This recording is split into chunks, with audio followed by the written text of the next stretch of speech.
सर्वे छात्राओं नमो नमः। आज की संस्कृत की कक्षा में आप सभी का स्वागत है। मैं ज्योतिका कपूर आपकी संस्कृत अध्यापिका हूँ। आज करेंगे बच्चों हम अष्टमा पाठा त्वम कदा किम करोषि, इस पाठ का अभ्यास कार्य। तो चलिए शुरू करते हैं।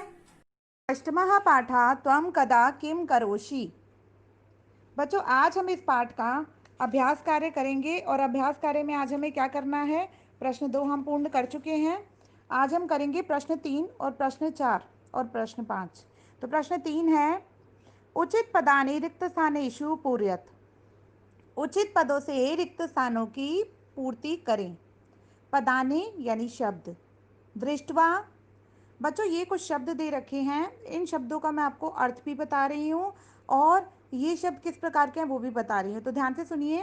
दृष्टवा, दृश्य धातु जमा कत्वा प्रत्यय जो मिलकर के बना देख कर।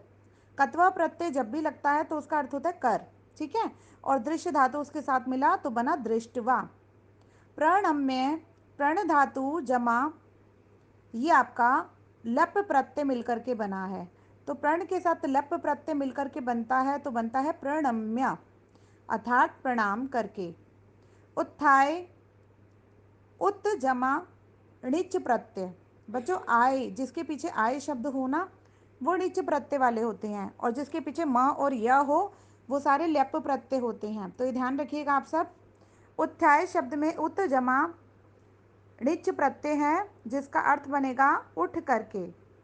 आगत्य में आ उपसर्ग गम धातु जमा णिच प्रत्यय है जिसका अर्थ बनेगा आ करके। गत्वा में गम जमा कत्वा प्रत्यय है जिसका अर्थ बनेगा जा करके। ठीक है बच्चों। तो अब हमें ये रिक्त स्थानों को, इन्हीं शब्दों को इन रिक्त स्थानों में भरना है। प्रातः पंचवादने, सुबह 5 बजे। सब पितामहम, अपने दादाजी के। तो सुबह दादाजी के 5 बजे, तो 5 बजे तो हम उठेंगे ही, तो यहाँ पर हमारा उचित शब्द बनेगा उत्थाय। प्रातः पंचवादने उत्थाय सब पितामहम प्रणम्य, प्रणाम करके अहम व्यायाम करिष्यामि, मैं व्यायाम को करूँगा। प्रातः पंचवादने उठकर अपने दादाजी को प्रणाम करके मैं व्यायाम करूँगा। ततः दिने नाट्यशालाम, फिर दिन में नाट्यशाला को गत्वा जाकर नाटकम दृष्ट्वा, नाटक को देखकर। फिर दिन में नाट्यशाला को जाकर नाटक को देखकर गृहम आगत्य, घर आकर अहम पितामहेन सह भोजनम करिष्यामि, मैं दादाजी के साथ भोजन करूँगा। बच्चों सह के साथ सदैव तृतीय विभक्ति का प्रयोग किया जाता है, इसलिए पितामहेन में तृतीय विभक्ति एक वचन का प्रयोग हुआ है, विभक्ति लगी है बच्चों यहाँ। आइए प्रश्न 4 पर। आम ना वा पदेन उत्तरत, हाँ या ना में उत्तर दें। तो हाँ या ना में उत्तर कैसे देंगे आप। आम का अर्थ होता है बच्चों हाँ, ना का अर्थ होता है नहीं। तो यहाँ पर जो वाक्य आए हैं उसमें आपने हाँ और ना लगाना है।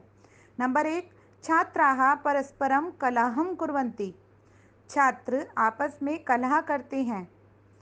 बच्चों हमने पुस्तक में पढ़ा है कि छात्राः परस्परम आलपन्ति, छात्र आपस में बातचीत करते हैं।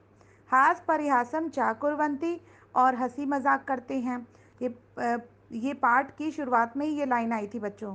तो ये जो वाक्य है ये गलत है, इसलिए यहाँ आप लगाएंगे ना। दूसरे वाक्य पर आइए।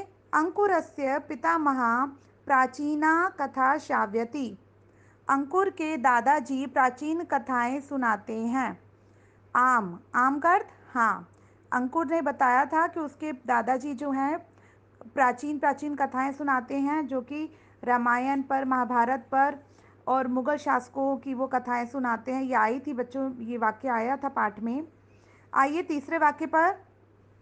सुवेदस्य मातामही मधुरम गायति, इसे आप ना लिखेंगे क्योंकि सुवेदस्य मातामही लोक कथा श्राव्यति, सुवेद की जो नानी है, मातामही होते हैं बेटा नानी, सुवेद की जो नानी है वो गीत नहीं गाती है, वो तो लोक कथाएं सुनाती है। या पाठ में ये वाक्य आया है, कि वो अपने गांव में रहती है, सुवेद की नानी, और वो वहाँ के गांव की लोक कथाएं सुवेद को सुनाती है। आइए चौथे भाग पर। स्वरा प्रातः पंचवादने उत्तिष्ठति। स्वर सुबह 5 बजे उठता है। हाँ बच्चों, इसमें लिखेंगे आप आम, क्योंकि पाठ में आया था स्वर 5 बजे उठता है। आइए पांचवें भाग पर। प्रवरा कला कक्षाम गच्छति। प्रवर कला कक्षा को जाता है। आप इसको लिखेंगे ना, क्योंकि प्रवर संगीते गच्छति, संगीते कक्षाम गच्छति, वो संगीत की कक्षा में जाता है। प्रवर को संगीत पसंद है। ये पाठ में आया था, तो ध्यान दीजिएगा। इस पर संबंधित प्रश्न उत्तर भी आपको आ सकते हैं। आइए प्रश्न 5 पर, जो कि पूर्ण वाक्य है, अर्थात पूरे वाक्य में आपको उत्तर देना है। नंबर 1, छात्राः पर्यटनार्थ कुतः गतता। छात्र घूमने के लिए कहाँ गए। कुत्र के स्थान पर आप लिखेंगे जयपुर नगरम। बाकी पूरा वाक्य आप वैसा का वैसा ही लिखेंगे।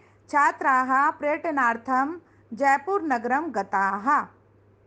आइए दूसरे वाक्य पर। छात्राः कतिवादने दुर्गम द्रष्टुम गमिष्यन्ति। छात्र कितने बजे किले को देखने जाएंगे। देखिए, गमिष्यन्ति में लिट लकार है, तो भविष्य काल की बात करेंगे हम, जाएंगे।